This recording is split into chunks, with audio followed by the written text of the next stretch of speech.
আসসালামু আলাইকুম রহমতুল্লাহি বরকাতু।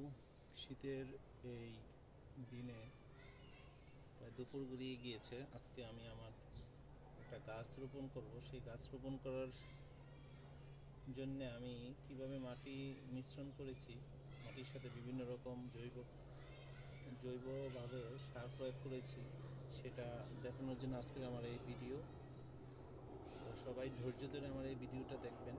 তো শুরুতেই আমি দেখাতে যাচ্ছি, এখানে কিছু সলিড মাটি রয়েছে ঝরঝরা, সেটার সাথে আমি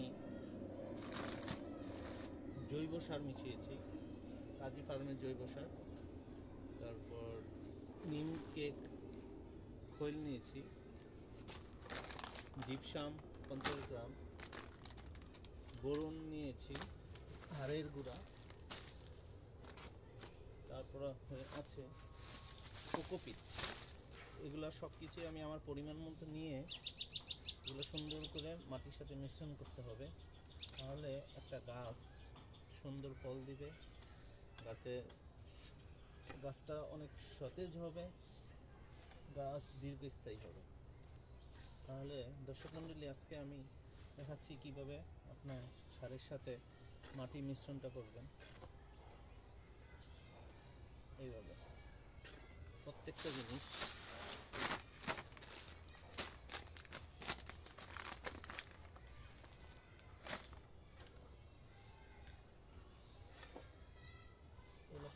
এইভাবে মিশিয়ে নিতে হবে। ভালো করে মিশিয়ে নিলে সেটা গাছের জন্য খুবই উপকারী।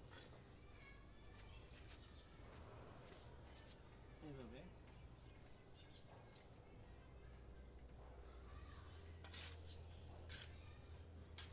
আমি আসলে এই ভিডিও এর আগে কখনো ওইভাবে বানাইনি। বেশ কয়েকদিন ধরে বিভিন্ন ধরনের ভিডিও তৈরি করতেছি আমার ছাদ বাগান থেকে। তো এইভাবে একটা গাছ রোপণ করতে গেলে আপনাকে সার মাটির সাথে মিশিয়ে নিতে হবে।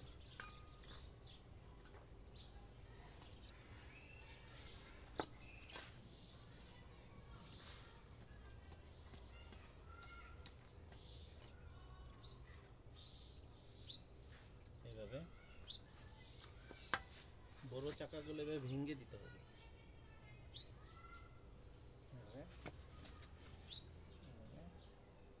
আমার মাটিগুলো দেখেন খুব ঝরঝরি হয়েছে।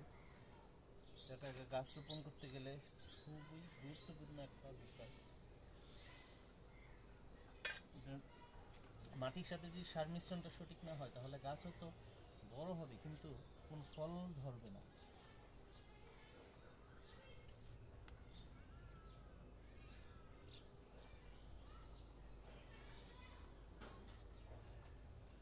তো আমার এই ভিডিওটা যদি আপনাদের ভালো লেগে থাকে, সবাই সাবস্ক্রাইব করবেন এবং লাইক দিবেন, যেন পরবর্তী ভিডিও করতে আমার আগ্রহ জাগে। তো আজকে এখান থেকে বিদায় নিলাম। আল্লাহ হাফেজ। আসসালামু আলাইকুম রহমতুল্লাহি বরকাতুহু।